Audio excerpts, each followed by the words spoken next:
Hello students, welcome to my channel Commerce by Prabhat Dubey sir. Today we have a first chapter in commerce, classification of human activities, that is economic and non-economic. So here I will use the Hindi medium also and English medium so that you can understand properly. So here we have the topic, first topic of this chapter is meaning of human activities. What is meant by human activities? So human activities was simple. Human activities, all those activities which is performed by the human beings or which is undertaken by the human beings. जो activity human beings करते हैं उसी को हम क्या कहते हैं, human activities कहते हैं. तो human activities you can write the mark, you can marks the answer. Human activities means all those activities which human being undertake means performed. तो human activities are undertaken to satisfy human wants. और ये activities क्यों की जाती है? ये activity की जाती है to satisfy the human wants. हम लोगों की अपनी ज़रूरत होती है, उस ज़रूरत को पूरा करने के लिए हम ह्यूमन एक्टिविटीज़ को परफॉर्म करते हैं. जैसे कि हमको खाना है, सोना है, खेलना है, पढ़ना है, तो ये सारी क्या ह्यूमन एक्टिविटीज़ हैं. तो हम अपनी एक्टिविटीज़ को तभी परफॉर्म करते हैं जब हमको अपने आप को सेटिस्फाइड करना होता है. तो दीज एक्टिविटीज़ कंटिन्यू, और ये जो एक्टिविटीज़ चलती रहती हैं throughout the life. These activities continue throughout the life because wants are unending. ये वर्ड्स हैं अनलिमिटेड एंड रेकरिंग. ये कभी ख़त्म नहीं होती हैं, इसकी कोई सीमा नहीं होती है. And it occurs again and again and again. तो this is the meaning of human activity. This you can mark and you can write in answer. Now next topic we have characteristics of features of human activities. Characteristics कह लो या फिर features कह लो, एक ही चीज़ है.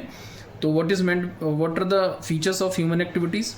Human activities are those activities which are undertaken, again performed only by the human beings, and human beings man, woman and children, ये human beings में आते हैं. सेकेंड फीचर क्या है? Human activities undertaken to satisfy human wants. ये word है जो आपको आंसर में होना चाहिए आपके.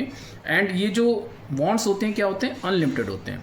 तो ह्यूमन एक्टिविटीज आर अंडरटेकन क्यों किया जाता है? To satisfy human wants and which are unlimited. Third feature, human activities continue throughout the life. ये सब सारी चीज़ें मीनिंग में आपने देख ली हैं, तो मीनिंग में ये सब हैं. Fourth point, human activities have a wide range. Wide range मतलब हमें खाना है, सोना है, उठना है, पढ़ना है, खेलना है, बहुत सारी चीज़ें वाइड रेंज होती हैं. ठीक है. और लास्ट पॉइंट है, human activities are performed both for earning money. दो चीज़ें होती हैं, हम ह्यूमन एक्टिविटीज़ दो पर्पज़ से करते हैं. या तो हमको पैसा कमाना हो फॉर अर्निंग मनी, या फिर हमको पर्सनल सेटिस्फैक्शन चाहिए. जैसे हम घूमने जाते हैं, खेलते हैं. और अगर अर्निंग की बात करें, अर्निंग मनी, तो हम क्या करते हैं? बिजनेस करते हैं, या हम प्रोफेशनल हो जाते हैं, या फिर हम कहीं जॉब करते हैं. ये तीन एक्टिविटीज़ होती हैं. Now, classification of human activities. Just we have seen in features that human activities is performed for mental satisfaction or personal satisfaction or earning livelihood. ये features में था. तो उन्हीं दो फीचर्स से, उन्हीं दो पार्टीशन से यहाँ पे क्लासिफिकेशन हुआ है ह्यूमन एक्टिविटीज़ का.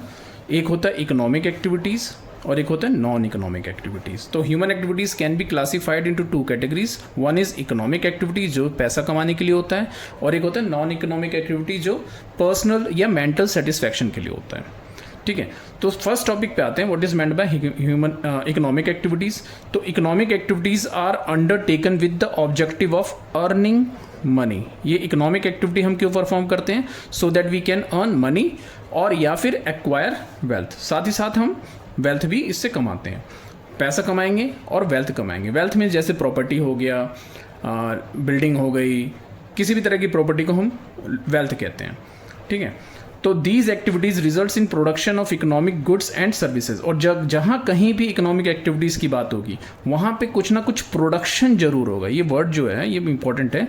For economic activities there is a word production. तो प्रोडक्शन जहाँ होगा वहीं इकोनॉमिक एक्टिविटीज़ होगी, और प्रोडक्शन में क्या होता है, या तो फिर हम प्रोड्यूस करेंगे गुड्स या फिर सर्विसेज।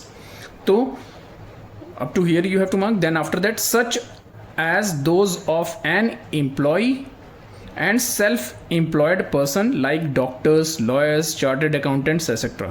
और such as ये क्या है, ये इकोनॉमिक एक्टिविटीज़ के एग्जाम्पल्स हैं। These are the examples of economic activities. जैसे कि हम कहीं सेल्फ एम्प्लॉय हो जाएं, सेल्फ एम्प्लॉयड हो जाएं, कहीं एम्प्लॉय बन के काम करें, तो या फिर हम प्रोफेशनल हो जाएं, डॉक्टर हो जाएं, लॉयर हो जाएं, चार्टर्ड अकाउंटेंट हो जाएं, ये सब इकोनॉमिक एक्टिविटीज़ में आती हैं। Next, what is non-economic activity? Non-economic activities are inspired by sentiments and emotions. तो non-economic activities are performed, यहाँ पे भी ये भी लिख सकते हैं, performed for mental satisfaction or emotions such as love for the family, desire to help the poor, and love for the country. These are non-economic activities. Now, what is meant by economic activities? Thus, just we have seen what is meant by economic activities. So same, you can write here this answer also, or you can write this answer. I prefer this answer is better than the previous answer. So, what is economic activities? Economic activities refers to all those human activities. ये human activities होती हैं which are undertaken to earn a living and thereby satisfying human wants. Earn a living का मतलब हमको जिंदा रहने के लिए पैसे की ज़रूरत होती है, कहीं कुछ भी करेंगे हमें पैसे की ज़रूरत पड़ेगी। तो economic activities are undertaken to earn living and thereby satisfy human wants. The main object of these activities is to earn income and create wealth. Just before we have seen in the previous topic classification of human activities. So up to here you can mark your answer. Now what are the features of economic activities? तो first feature of economic activities is economic motive. हमारा जो main motive होता है पैसा कमाना होता है, economic motive जिसको कहते हैं।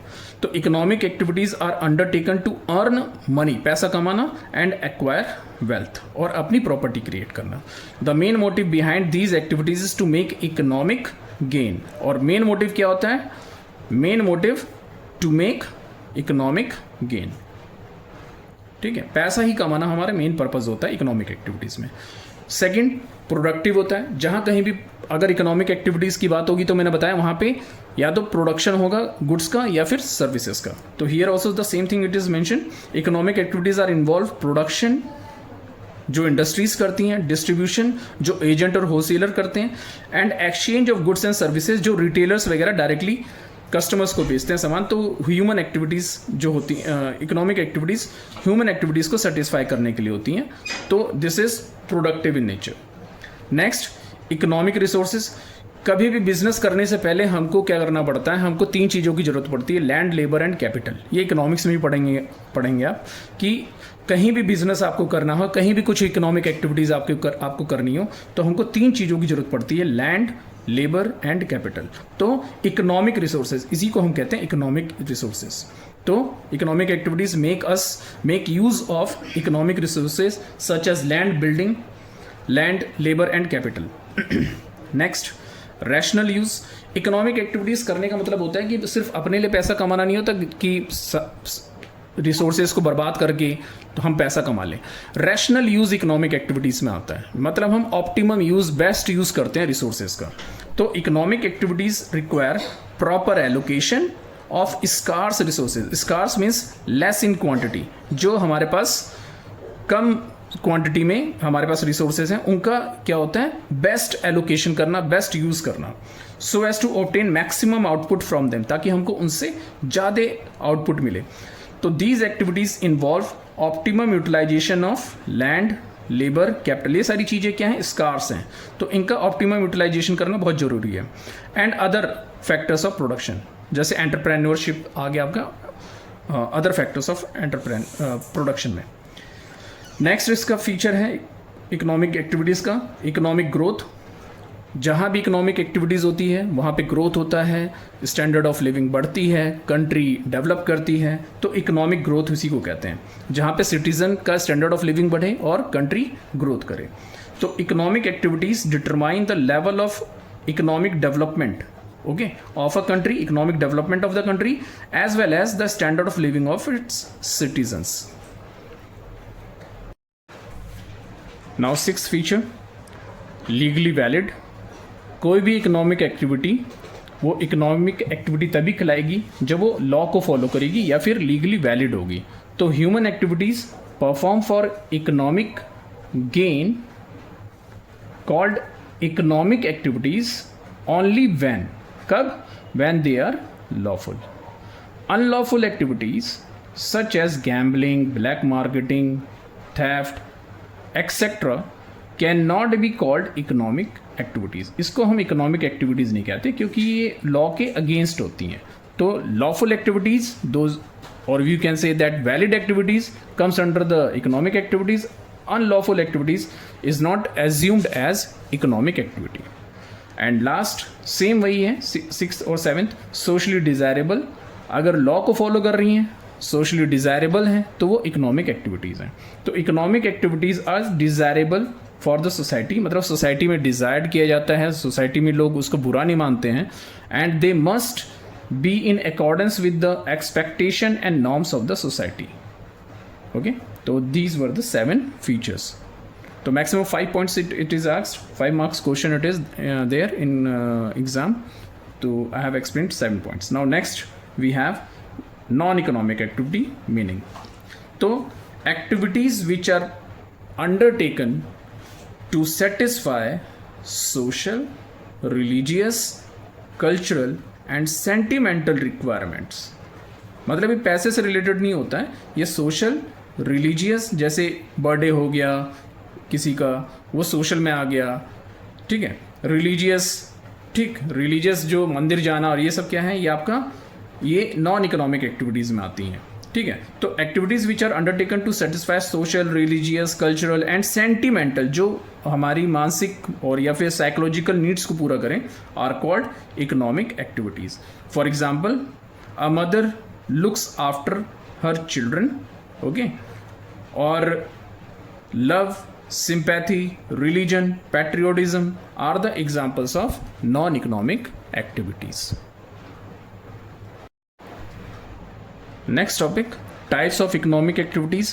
Economic activities को कितने टाइप्स में बांटा गया, कितने कैटेगरीज होती हैं, यानी कि अगर आपको पैसा कमाना है, आपको इकोनॉमिक एक्टिविटीज़ में इन्वॉल्व होना है, तो कितने तरीके हैं। तो यहाँ पे 3 तरीके हैं पैसे कमाने के। बिजनेस आप खोल लें, या फिर आप प्रोफेशनल बन जाएं, या फिर आप कहीं जाके जॉब करें। तो 3 तरीके हैं पैसा कमाने के ऑल ओवर द वर्ल्ड। तो इन सब की मीनिंग क्या है, तो ये टॉपिक था टाइप्स ऑफ इकोनॉमिक एक्टिविटीज़। तो economic activities can be classified into 3 categories. One is business, profession and employment. तो व्हाट इज बिजनेस? तो business includes all those activities which are concerned with production, ये keyword है, and exchange of goods and services. Business में क्या होता है, या तो आप इंडस्ट्री खोल लें, या फिर आप रिटेलर बन जाएं, होलसेलर बन जाएं, यानी कि एक्सचेंज एक्टिविटीज में आप इन्वॉल्व हो जाएं। क्या करने के लिए? With the objective to earn profit. या तो इंडस्ट्रियलिस्ट बन जाएं, या फिर आप मिडिल मैन बन जाएं, मीडिएटर्स बन जाएं। तो business is an economic activity because it is undertaken to earning money, undertaken for earning money and producing wealth, और इससे हम वेल्थ क्रिएट कर सकते हैं। This was the first category of economic activity. Now second category of economic activities, profession. Profession means आप professional बन जाए, doctor बन जाए, चार्टर्ड अकाउंटेंट बन जाए, वो प्रोफेशन में आता है। तो इसकी एक पर्टिकुलर स्पेसिफिक मीनिंग होती है जो आपको अपने आंसर में लिखना जरूरी होता है। वो क्या है मैं आपको बता दे रहा हूँ। The term profession means an occupation, it is an occupation which involves application of specialised knowledge. तो आपके पास प्रोफेशनल बनने के लिए क्या चाहिए? एक स्पेशलाइज्ड नॉलेज चाहिए and skills to earn living, ताकि आप अपना लाइवलीहुड कमा सकें। The person who are engage in the profession are called professionals, very simple to understand. And they render personal services, वो अपनी पर्सनल सर्विसेज देते हैं। जैसे डॉक्टर एक पर्सनल सर्विसेज देता है अपने पेशेंट को, तो डॉक्टर क्या है? एक प्रोफेशनल है। तो they render personal services of a specialise nature, और उनका जो सर्विसेज का जो नेचर होता है बहुत ही स्पेशल होता है, वो हर कोई नहीं कर सकता है, टू देयर क्लाइंट्स। तो this is the meaning of profession. Now some of the features is asked in the exam. What are the features of profession? So some features are, first feature of profession is specialise body of knowledge, it was there in the meaning also, meaning में था आपके specialise body of knowledge होना चाहिए. Every profession has a specialised and systematised body of knowledge. उनके पास, professional के पास एक specialised और सिस्टमेटाइज्ड बॉडी ऑफ नॉलेज होता है. Members of profession are required to learn this knowledge, और इनको ये पढ़ना पड़ता है किसी स्पेशलाइज्ड इंस्टीट्यूशन से. ठीक है, तो ये फर्स्ट फीचर है. रेस्ट्रिक्टेड एंट्री, रेस्ट्रिक्टेड एंट्री का मतलब होता है कि प्रोफेशन में हर कोई नहीं एंटर कर सकता है, उसको प्रेस्क्राइब्ड एग्जाम को पास करना पड़ता है. ठीक है, तो ये हम इसमें देखते हैं क्या है कि entry to a profession is allowed only to those who have, ये कीवर्ड है, those who have completed the prescribed education, जिसने प्रेस्क्राइब्ड एजुकेशन कर ली हो और उसके बाद उसने कोई एग्जाम को, पर्टिकुलर एग्जाम को क्वालिफाई कर लिया हो, and have pass the specified examination. ठीक है, फॉर्मल एजुकेशन एंड ट्रेनिंग, और जब आपको एडमिशन मिल जाता है किसी स्पेशलाइज इंस्टीट्यूट में तो आपको ट्रेनिंग दी जाती है. उसको प्रैक्टिकल करने से पहले, अप्लाई करने से पहले आपको ट्रेनिंग लेना बहुत ज़रूरी होता है. तो a profession provide facilities for formal education, वहाँ तो एजुकेशन तो मिलती है स्पेशलाइज इंस्टीट्यूशन में, और ट्रेनिंग भी साथ में मिलती है, and training to those who want to acquire professional qualifications. Okay, up to here. तो like for example MBBS, CA, chartered accountant, LLB जो लॉ करते हैं, etcetera. Fourth feature, professional association. यहाँ पे कुछ बॉडीज होती हैं, प्रोफेशनल इंस्टीट्यूट्स होते हैं जो आपको सर्टिफिकेट देते हैं कि आप पर्टिकुलर प्रोफेशन में एंटर कर चुके हैं, या फिर आपने प्रोफेशनल क्वालिफिकेशन आपने ली है, तो उसके लिए सर्टिफिकेट इशू करती है. तो every profession has its own association, her profession का एक अपना एसोसिएशन होता है. जो डॉक्टर होते हैं उनका एसोसिएशन अलग होता है, चार्टर्ड अकाउंटेंट का एसोसिएशन अलग होता है. मतलब एक अथॉरिटी होती है जो आपको मतलब वेरीफाई करती है, जो आपको सर्टिफिकेट देती है कि आप पर्टिकुलर प्रोफेशन में थे और आप ये काम कर सकते हैं. तो a professional association is a statutory body, ये गवर्नमेंट द्वारा बनाई गई बॉडी है. ठीक है, गवर्नमेंट ने इसको अलाउड किया हुआ है, and its membership is essential, इसकी मेंबरशिप जरूरी होती है. Up to here it is the answer. Now fifth feature of profession is service motive. तो यहाँ पे जो मेन मोटिव होता है प्रोफेशनल का, वो सर्विस मोटिव होता है. सबसे पहले उनको सर्विस देना होता है, तब जाके वो अपना रिटर्न पाते हैं. मतलब उनको रिटर्न किस फॉर्म में मिलता है? फीस के फॉर्म में मिलता है. तो ये याद रखना है कि प्रोफेशनल को हमेशा रिटर्न क्या मिलती है? फीस मिलती है. ठीक है, और बिजनेसमैन को रिटर्न में क्या मिलता है? प्रॉफिट मिलता है. ठीक है, और एम्प्लॉयमेंट की बात करें तो एम्प्लॉय को क्या मिलता है? एम्प्लॉय को सैलरी या वेजेस मिलते हैं. ठीक है, तो service motive, professionals are expected to emphasise, किस पे ज़्यादा ध्यान देते हैं, किस पे फोकस करते हैं? Emphasise means focus on services to the client rather than economic gain. पैसा कमाना उनका मेन मोटिव नहीं होता, सर्विस मोटिव होता है. जबकि बिजनेस में मेन मोटिव क्या होता है? पैसा कमाना, profit motive. Sixth feature of profession is code of conduct. जब आप किसी इंस्टीट्यूट में मेंबर बन जाते हैं और किसी प्रोफेशनल एसोसिएशन के मेंबर होते हैं, तो आपको उसके रूल्स एंड रेगुलेशंस को, इथोस को, गाइडलाइंस को फॉलो करना होता है. तो कोड ऑफ कंडक्ट. ठीक है, तो these activities of a professional are regulated by a formal code of conduct. The code is prescribe by the professional association. और ये कोड कौन देता है? ये प्रेस्क्राइब कौन करता है? प्रोफेशनल एसोसिएशन करता है. ठीक है, नेक्स्ट, थर्ड, इकोनॉमिक एक्टिविटी. 3 तरह की एक्टिविटी होती हैं, बिजनेस, प्रोफेशन और एम्प्लॉयमेंट. तो एम्प्लॉयमेंट तीसरी तरह की इकोनॉमिक एक्टिविटी है, या तो आप कहीं जॉब करें किसी के अंडर में. तो एम्प्लॉयमेंट मीन्स, इसका मतलब क्या होता है? Employment means an activity, economic activity. ये इकोनॉमिक एक्टिविटी है where people work for others. ये वर्ड्स लिखने हैं, work for other in exchange of some remuneration. Remuneration का मतलब होता है रिटर्न. उसके बदले में क्या मिलता है आपको? उसको बदले में आपको मिलता है वेजेस, सैलरी, ये सब मिलते हैं. ठीक है, तो रेमुनरेशन मीन्स रिटर्न. और आपको इकोनॉमिक गेन क्या होती है? The person who work for others are called, जो दूसरे के लिए काम करता है उसको क्या कहते हैं? एम्प्लॉयज. एंड द पर्सन और ऑर्गेनाइजेशन हु एंगेज अदर्स, जो दूसरों को एंगेज करता है उसको क्या कहते हैं? हम एम्प्लॉयर कहते हैं. ये प्रैक्टिकल आंसर है. The remuneration by an employer is to his employee is known as wages और सैलरी। मैंने जस्ट बताया जो रेम्यूनरेशन होता है किस फॉर्म में होता है, वेजेस और सैलरीज के फॉर्म में होता है। अब लास्ट टॉपिक इसका कि फीचर्स क्या होते हैं एम्प्लॉयमेंट के, कैसे पहचानोगे कि ये एम्प्लॉयमेंट है। तो first feature, the in employment a person work for other, इसमें एक आदमी दूसरे के लिए काम करता है और उसको हम क्या कहते हैं, एम्प्लॉय कहते हैं। ठीक है, बुक में गलत दिया है, इसको एम्प्लॉय कर लीजिएगा। And employee provides personal services, वो अपनी खुद की पर्सनल सर्विस देता है। जैसे कोई भी काम करेगा तो अपना पर्सनल, किसी को एजेंट को नहीं रखेगा, खुद काम करना पड़ता है उसको।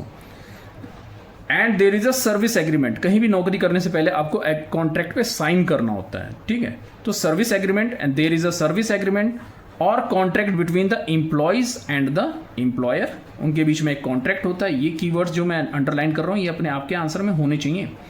The employee has to obey the order of the employer, उसको फॉलो करना पड़ता है ऑर्डर एम्प्लॉयर का, एम्प्लॉयज़ को।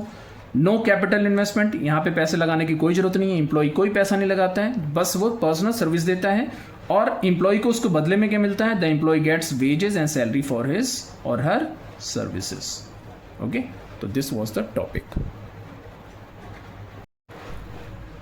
Now the last topic of this chapter is the difference between business and profession, profession and employment and business and employment। तो मैं आपको ऐसे बता दे रहा हूँ, आप मार्क कर लीजिएगा, नंबरिंग कर लीजिएगा। अगर हम सबसे पहले बिजनेस और प्रोफेशन के बीच में अगर डिफरेंस देखते हैं तो कोई से भी 5 डिफरेंस हम मैक्सिमम देख लो, वो काफ़ी है।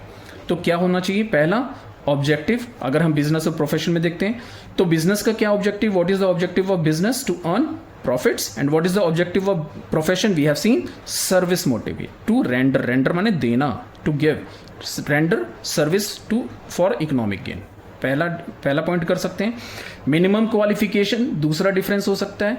तो बिजनेस के लिए कोई क्वालिफिकेशन नहीं चाहिए, no qualification are essential for starting a business. लेकिन अभी मैंने बताया प्रोफेशनल के लिए मिनिमम एजुकेशनल क्वालिफिकेशन मस्ट है। ठीक है, minimum educational qualification essential to enter a profession. 2 differences हो गए। थर्ड आप कर सकते हैं, third point, nature of work. यहाँ पे काम कैसा किया जाता है, या तो प्रोडक्शन में आप इन्वॉल्व रहते हैं तो आप बिजनेस करते हैं, सेल में इन्वॉल्व रहते हैं, या फिर exchange of goods and services, मतलब आप रिटेलर बन जाते हैं, एक होलसेलर से पैसा है, होलसेलर से गुड्स लेके अल्टीमेट कंज्यूमर को देते हैं। तो production, sale and exchange of goods and services. और यहाँ पे प्रोफेशन में क्या होता है, किस तरह का नेचर होता है, स्पेशलाइज्ड नेचर होता है, providing specialised services. Third point. और आप 4th पॉइंट छोड़ दीजिए, 5th पॉइंट पे आ सकते हैं। रिवॉर्ड बहुत इजी है, रिवॉर्ड और रिटर्न क्या बदले में मिलता है, यहाँ पर बदले में क्या मिलता है, profit which is uncertain and variable. Profit होता है जो कि कभी ज़्यादा होता है, कभी कम होता है। और प्रोफेशनल फीस, यहाँ पे क्या मिलती है, प्रोफेशनल फीस। इसके बारे में भी क्या होता है, which is certain but flexible. Fees तो निश्चित होती है, सर्टेन होती है कि 500 रुपये फीस है, लेकिन कितनी मिलेगी ये नहीं पता। ठीक है, कितने लोग, कितने पेशेंट्स आएंगे। ठीक है, नेक्स्ट 5th पॉइंट के बाद आप कर सकते हैं 6th पॉइंट। 6th पॉइंट आपका रिस्क है। तो कभी भी बिजनेस आप खोलेंगे तो risk is the part and parcel of business. जहाँ बिजनेस खोला आपने वहाँ रिस्क ज़्यादा है, और यहाँ पे जो रिस्क है नेग्लिजिबल है। क्या है, नेग्लिजिबल मीन्स लेस है, तो रिस्क बट कंपैरेटिवली लेस है।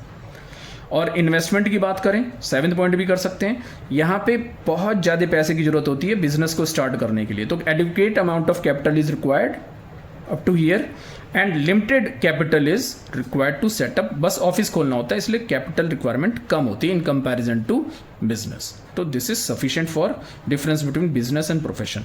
अब आते हैं नेक्स्ट, प्रोफेशन और एम्प्लॉयमेंट के बीच में क्या डिफरेंस है। तो सबसे पहला पॉइंट फिर से कर सकते हैं कि ऑब्जेक्टिव क्या है, to render service for economic gain, और यहाँ पे ऑब्जेक्टिव क्या है, to earn wages and salary. ठीक है, यहाँ पे सर्विस देते हैं और यहाँ पे मेन मोटिव क्या है, हमको पैसा कमाना है, वेजेस कमाना है, सैलरी कमाना है। अगर हम दूसरा पॉइंट छोड़ देते हैं, हम तीसरा पॉइंट की बात करते हैं। और यहाँ पे जो नेचर ऑफ वर्क क्या होता है, स्पेशलाइज्ड नेचर होता है, स्पेशलाइज्ड सर्विस दी जाती है। और यहाँ पे जो आपको एम्प्लॉयर ने काम दे दिया है, work assigned by the employer, वही आपको करना है। यहाँ आप अपना कुछ नहीं कर सकते, जो एम्प्लॉयर आपको देगा वही आप करेंगे। फिर आते हैं 5th पॉइंट पे, रिवॉर्ड की बात करते हैं। प्रोफेशनल फीस, यहाँ पे एक रिवॉर्ड होता है, और यहाँ पे रिवॉर्ड क्या होता है, wages and salary is the reward. फिर रिस्क की बात करते हैं। यहाँ पे रिस्क होता है, कम ही होता है लेकिन होता है, और यहाँ पे रिस्क बिल्कुल नहीं होता है, देयर इज नो रिस्क। फिर लास्ट पॉइंट करते हैं इन्वेस्टमेंट के बारे में देखते हैं प्रोफेशन और एम्प्लॉयमेंट के बीच में। तो यहाँ पे प्रोफेशन में लिमिटेड कैपिटल की जरूरत होती है क्योंकि आपको ऑफिस सेट करना होता है, और यहाँ पे कैपिटल की कोई जरूरत नहीं है, इसमें कोई जरूरत नहीं होती है। तो 6 पॉइंट्स हो गए एटलीस्ट, तो इसको खत्म करते हैं। नाउ नेक्स्ट टॉपिक, बिजनेस और एम्प्लॉयमेंट के बीच में क्या डिफरेंस। अब तो बिजनेस और एम्प्लॉयमेंट के बीच में डिफरेंस, पहला ऑब्जेक्टिव फिर से करते हैं, टू अर्न प्रॉफिट, और यहाँ पे टू अर्न वेजेस। दूसरा मिनिमम नो क्वालिफिकेशन, इसको छोड़ देते हैं, ये सेकंड पॉइंट हम इन दोनों के लिए छोड़ देते हैं। नेचर ऑफ वर्क हम करते हैं, फिर नेचर ऑफ वर्क हम पहले से कर चुके हैं, production, sale, exchange of goods and services, और यहाँ पे क्या है, जो भी टास्क एम्प्लॉयर देगा उसको करना होता है। ये डिफरेंस हो गया इन दोनों के बीच का। फिर रिवॉर्ड की बात करें, यहाँ पे रिवॉर्ड में क्या मिलता है, प्रॉफिट मिलता है, और यहाँ पे रिवॉर्ड में क्या मिलता है, वेजेस एंड सैलरीज मिलती हैं। ठीक है। रिस्क की बात करें तो यहाँ पे where there is a business there is a risk, और यहाँ पे कोई रिस्क नहीं होता है। ठीक। इन्वेस्टमेंट की बात करें तो यहाँ पे इन्वेस्टमेंट करना बहुत जरूरी होता है, और इन्वेस्टमेंट भी बहुत ज़्यादा होता है, और यहाँ पे no capital is required. Okay, तो this was the chapter 1। Thanks for watching my video.